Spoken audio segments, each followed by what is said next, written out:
여러분께 하나 질문을 더 드리고 싶습니다. 만약 여러분들이 지금 기도하고 간구하는 그 모든 제목들이 1년 안에 다 응답을 받았어요. 그리고 2024년도 첫째 주일 여러분들이 딱 서게 된다면 정말로 만족하고 정말로 하나님의 은혜로 충만한 그러한 날이 될 수 있을까라는 것입니다. 여러분들이 지금 너무 필요하고 결핍되어져서 이것만 있으면 됩니다라고 꼭 이거는 주십시오라고 얘기하는 그것들, 그런 것들이 정말로 다 응답이 되어지면 여러분들은 그러면 만족해하며 감사로 충만할 수 있겠는가라는 것이죠. 몇 주 전 토요일 새벽에 제가 출근을 했더니 제 옆에 있는 목사님들 방 위에서 물이 뚝뚝뚝 떨어지는 겁니다. 흥건하게 젖은 겁니다. 제가 너무 놀라가지고 그 목사님께 전화를 해서 여기 물이 찼다고, 이제 어떡하냐고, 빨리 와서 수습을 해야겠다고. 그리고 이제 돌아섰습니다. 이 큰일 났다, 거기 다 젖어서 어떡하나. 안 된 마음으로 제 방문을 여기 들어갔더니 수영장 같은 느낌이 드는 겁니다. 불은 켜지지 않았는데 벌써 문을 확 여는 순간 그 수영장 습기 같은 냄새 있잖아요. 그게 나는 겁니다. 불을 켰더니 불이 들어오질 않는 거예요. 걸었더니 처벅처벅 소리가 나는 거예요.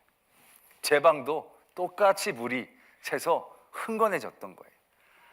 제가 설교를 10분 앞두고 뒷수습을 부탁하고 내려와서 예배를 마치고, 새벽 예배를 마치고 올라갔습니다. 5층부터 물이 새서 4층까지 그 물이 내려오는 거예요. 보니까 견적이 꽤 나올 것 같은 거예요.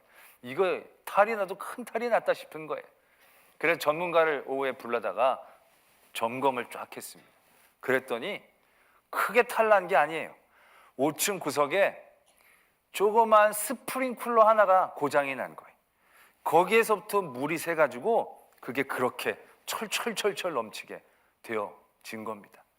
아유, 저는 토요일 아침에 너무 큰 이 충격을 받아가지고 정신이 없던 가운데 갑자기 감사한 거예요. 이게 4층에서 터졌으면 본당으로 떨어졌을 거고, 본당에서 떨어졌으면 주일 예배가 참 큰일이 났을 텐데 그래도 5층에서 떨어져가지고 내 방으로 수습이 된 게 감사하다, 뭐 이런 생각이 들면서 정신이 바짝 드는 겁니다. 왜냐하면 저는 이 주일 예배를 위해 늘 기도를 많이 합니다. 이 주일 예배가 하나 무사히 이렇게 진행되는 게 쉽지 않거든요. 그러니까 그 모든 예배가 온전하게 집중해야 겨우 하나님께 나아갈 만한데 이 여러 상황들이 이렇게 돼버리면 곤란해지잖아요.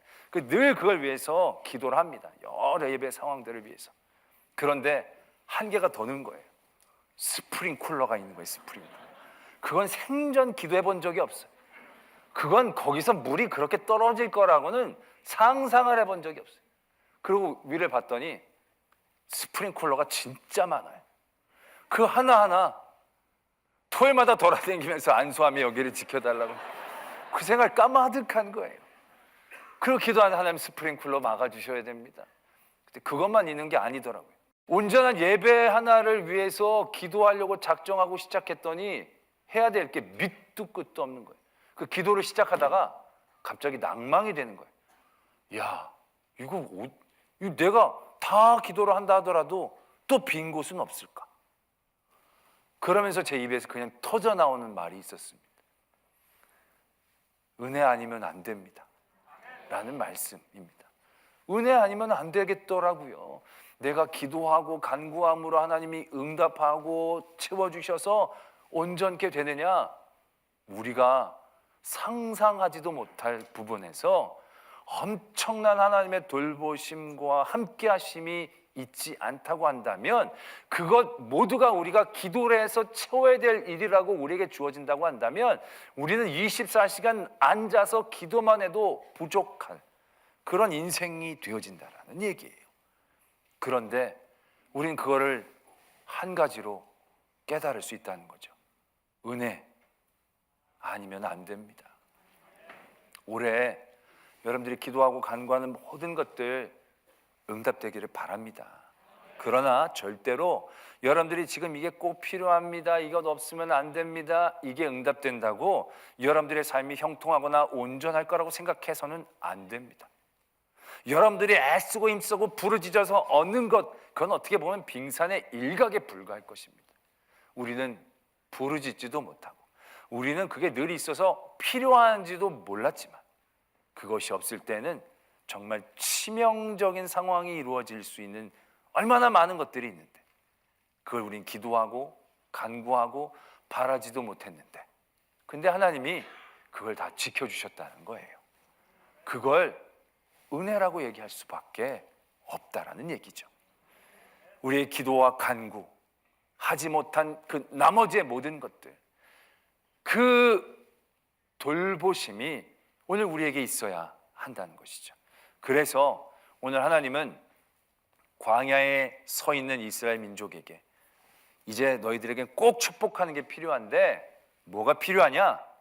은혜가 필요하다는 것을 깨닫게 해주신다는 거예요.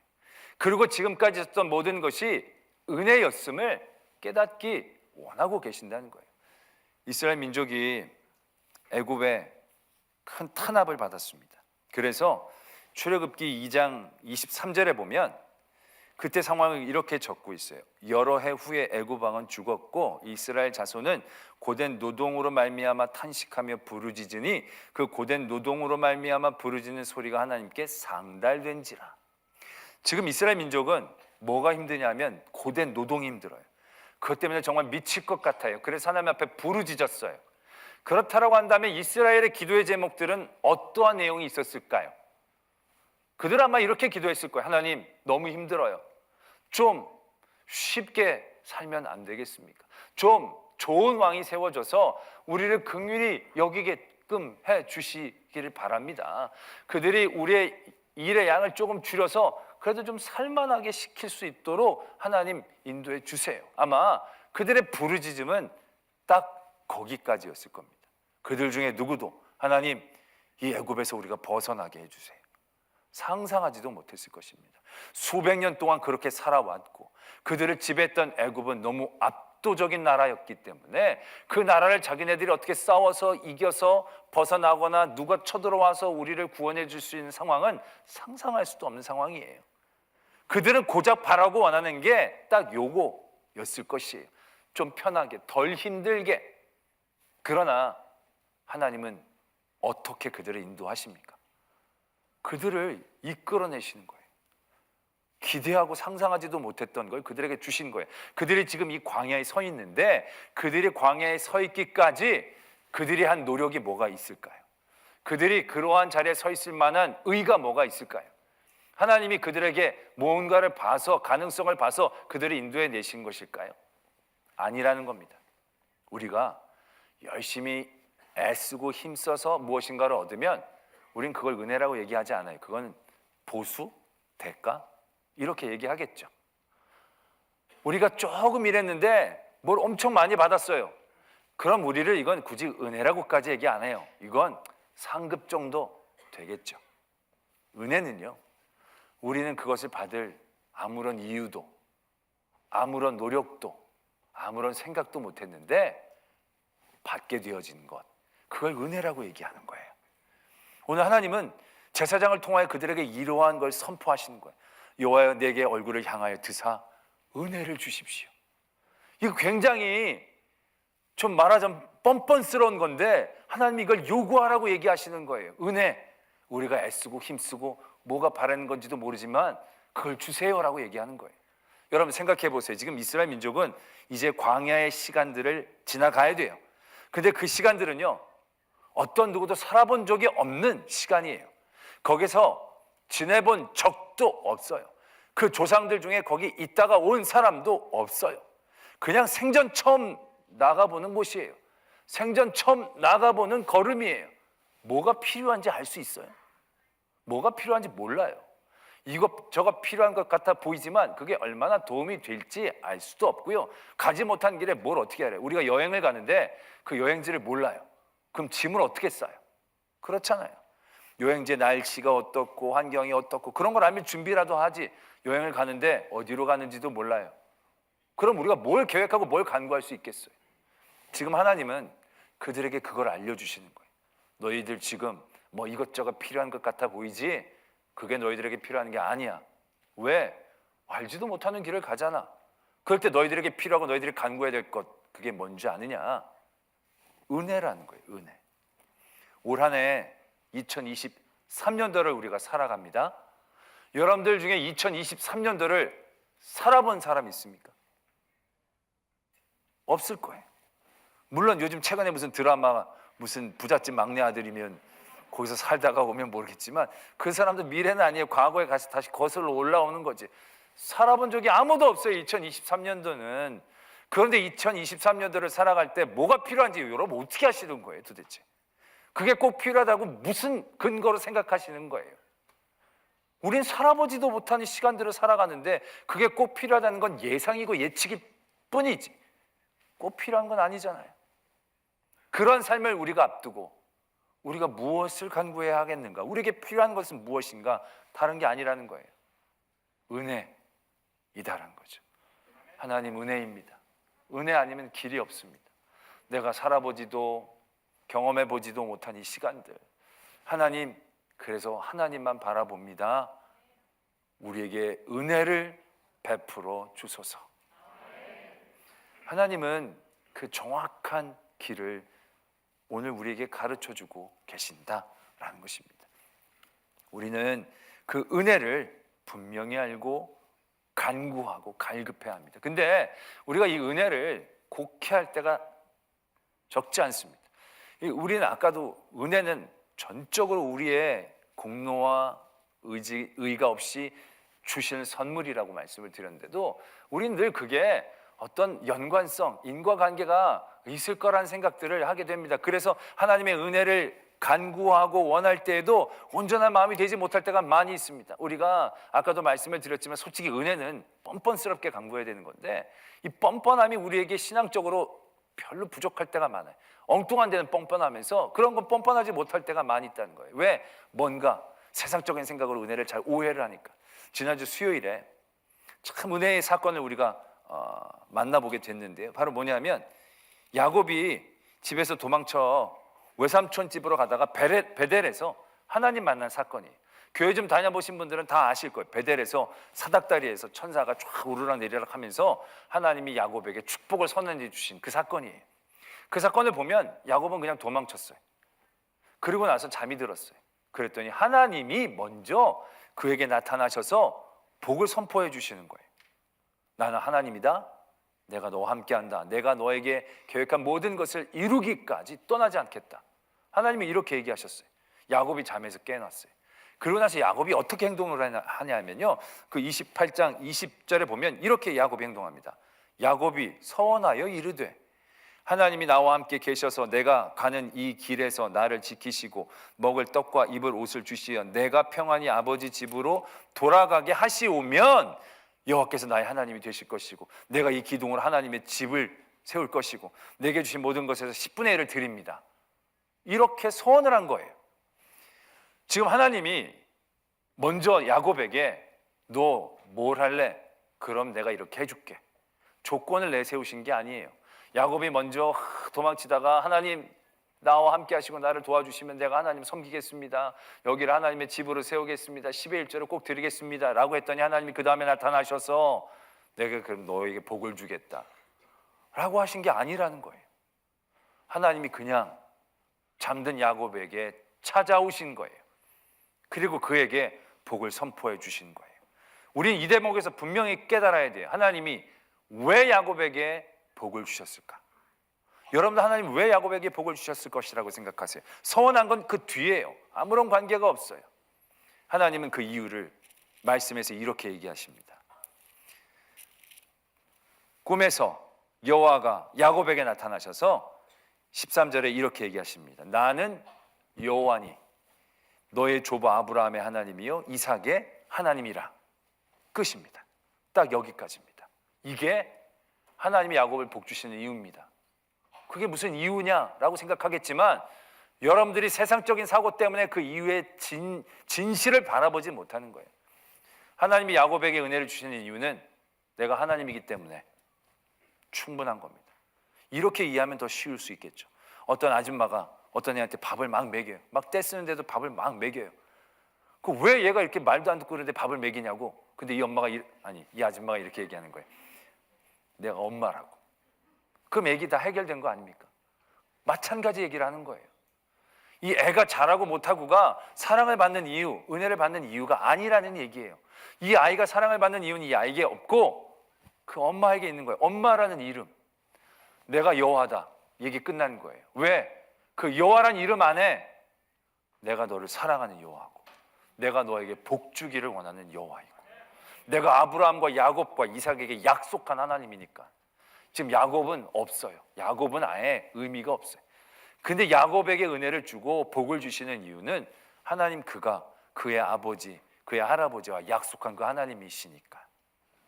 이스라엘 민족이 출애굽기에서 부르짖었을 때에도 하나님이 똑같이 반응하세요. 그들이 고된 노동 때문에 하나님 앞에 부르짖었더니 하나님이 뭘 기억하시고 뭘 긍휼히 여기셨는가? 너희들 참 불쌍하구나, 안 됐구나, 이렇게 생각하시는 게 아니에요. 하나님께 상달되었을 때 하나님이 그들의 고통 소리를 들으시고 하나님이 아브라함과 이삭과 야곱에게 세운 그의 언약을 기억하셨다, 이렇게 적고 있는 거예요. 그 고통받는 이스라엘 민족 때문에 하나님이 그들을 바라보시고 은혜를 주신 게 아니라 그 이전에 그의 조상들과 내가 약속을 했으니까, 그래서 내가 이 일을 복 주시는 하나님이시니까 그 모습으로 그들의 길을 인도해 주셨다라는 것입니다. 그래서 하나님의 은혜는 철저히 공짜인 것이죠. 왜요? 우리가 뭘 잘못했다고 뭐 했다고 뺏거나 이러지 아니하십니다. 하나님은 비를 내리실 때 선한 사람과 악한 사람 모두에게 비를 내리십니다. 볕을 비춰주실 때 착한 사람 반, 못된 사람 반 차별하지 아니하시고 공평하게 비춰주십니다. 왜요? 하나님은 모두가 잘 되기를 원하시는, 모두가 돌아오기를 원하시는 하나님이시기 때문에. 그래서 하나님이 주시는 모든 것이 은혜이고 그 은혜는 우리에게 거저 주신 바 되었다라는 겁니다. 근데 여기서 우리가 더 중요하게 생각해야 될 것이 있어요. 어떤 애가 선생님께서 세상에 공짜가 없다, 각박한 세상을 가르쳐 주신 것 같아요. 그랬더니 애가 이런 글을 썼대요. 선생님께서 세상에 공짜는 없다고 하셨다. 그러나 공짜는 정말 많다. 공기 마시는 것 공짜, 말하는 것 공짜, 꽃 향기 맡는 것 공짜, 하늘 보는 것 공짜, 나이 먹는 것 공짜, 바람 소리 듣는 것 공짜, 웃는 것 공짜, 꿈꾸는 것 공짜, 개미 쳐다보는 것 공짜. 공짜 참 많다고 얘기를 하는 거죠. 얘 아주 해안이 있는 애 같아요. 그러나 여러분, 공짜 맞습니다. 그러나 우리는 이걸 공짜라고 여기지 않고 은혜라고 여겨야 한다는 것입니다. 하나님은 그 공짜로 받는 모든 것이 은혜임을 깨닫기 원하신다라는 얘기죠. 공짜와 은혜는 현상은 크게 다를 바가 없어요. 우리가 값치르지 않고 누리는 거예요. 근데 그 가치는 완전히 다른 거예요. 우리가 하나님은 어차피 우리 때문이 아니라 하나님이 우리에게 복 주신 하나님이라면 우리가 막 살아도 하나님은 계속 은혜를 주시겠네요. 얄밉지만 맞긴 맞는 얘기예요. 그러나 그것을 공짜로 누리는 삶과 그것이 은혜임을 깨닫는 삶과는요, 하늘과 땅 차이가 되는 거예요. 삶의 질이 달라지는 거예요.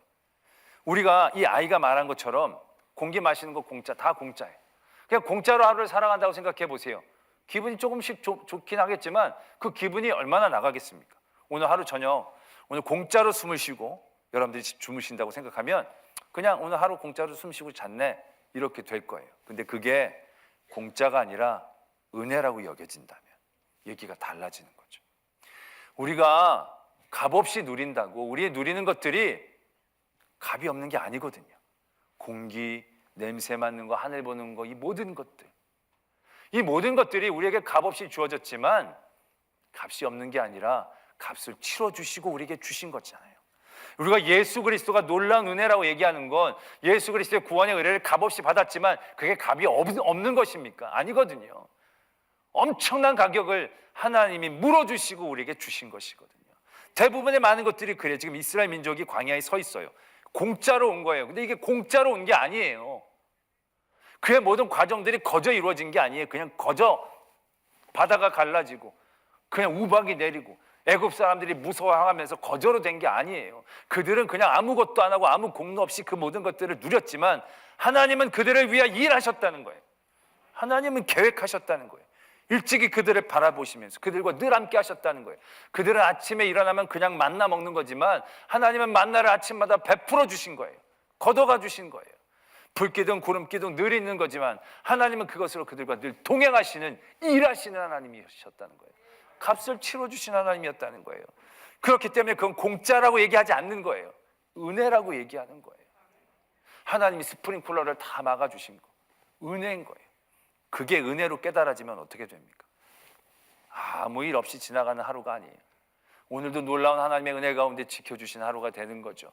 내 호흡하는 모든 것이 하나님이 내게 주신 은혜라고 깨닫게 되어진다면 그날 밤 잠에 잘 때 우리의 생각은 확실히 달라질 거예요. 공짜로 누리는 것과는 은혜를 입은 사람의 생각과 태도는 너무너무 달라질 거예요. 그 깨달음을 하나님은 그들에게 원하시는 거예요. 광야에서 하나님 우리에게 얼굴을 향하여 드사 은혜 베푸시기를 원합니다. 내가 앞으로 누리는 모든 것들 그냥 공짜로 주시는 건데 공짜가 아니라는 거죠. 은혜라는 거죠. 만나 공짜로 여겨지면 불평 불만 나오기 싫을 거예요. 에이, 뭘 또 맨날 이거냐고. 근데 그게 그렇게 하나님이 애쓰셔서 우리에게 날마다 주시는 만나라고 생각한다고 우리가 생각해 보십시오. 그 만나, 그 외출하기, 불기둥, 구름기둥, 그 하루하루 하나님이 그들과 함께하여 주시는 것들이 그들에게 깨달아지게 된다고 한다면 조금 불편할 수도 있겠죠. 조금 입맛에 안 맞을 수도 있겠지만 그 풍성한 은혜에 어찌 감격하지 않을 수 있냐는 거죠. 질이 달라지는 겁니다. 여러분, 오늘 이 예배 공짜로 오면요, 그냥 예배 그냥 여러분들 드릴 겁니다. 그리고 나서 아유, 오늘 뭐 설교가 저러느니 찬양이 어떠느니 그러기 쉽습니다. 그런데 이 예배가 은혜로 채워지는 것이라고 생각해 보세요. 그럼 여러분 이 예배가 완전히 달라질 겁니다. 제가 군에 입대를 했는데 첫째 주일날 예배를 못 드리게 하는 거예요. 계속 뺑뺑이를 돌리면서 예배를 안 보내는 거예요. 그 시계를 보면서 지금은 뭐 찬양하고 있겠다, 지금 설교 말씀, 예배가 너무너무 막 상상이 되면서 너무 그게 그리운 거예요. 그 두 번째 주는 교회 가게 해주신 거예요. 그 교회 딱 들어갔는데 들어가자마자 눈물이 막 쏟아지는 거예요. 진짜로. 야, 여러분 생각해 보세요. 안 그렇겠어요? 정말 이렇게 간절하게 사모하다가 길 열어서 예배를 찬송가를 부르는데 제가 그런 감정 처음이었어요. 4절짜리를 부르는데 내 안에서 왜 100절짜리 찬양은 없는 겁니까? 그런 생각이 드는 거예요. 우리 요즘 찬송가 많이 안 하지만 더러 그런 분들 있잖아요. 딱 몇 장 부르겠습니다 했는데 4절짜리 한 페이지 넘어가면 뭐 이렇게 긴 걸 찬양하냐고. 천벌을 받을 생각일 수 있습니다. 그거는 정말 예배가 그 모든 하나님의 공짜가 아닌 은혜로 우리에게 다 앉혀주신 거면 찬양이 지나갈 때마다 너무 안타까운 거예요. 이 찬양이. 그리고 그때 목사님 말씀을 주시는데 말씀이 이제 결론부로 향하여 가잖아요.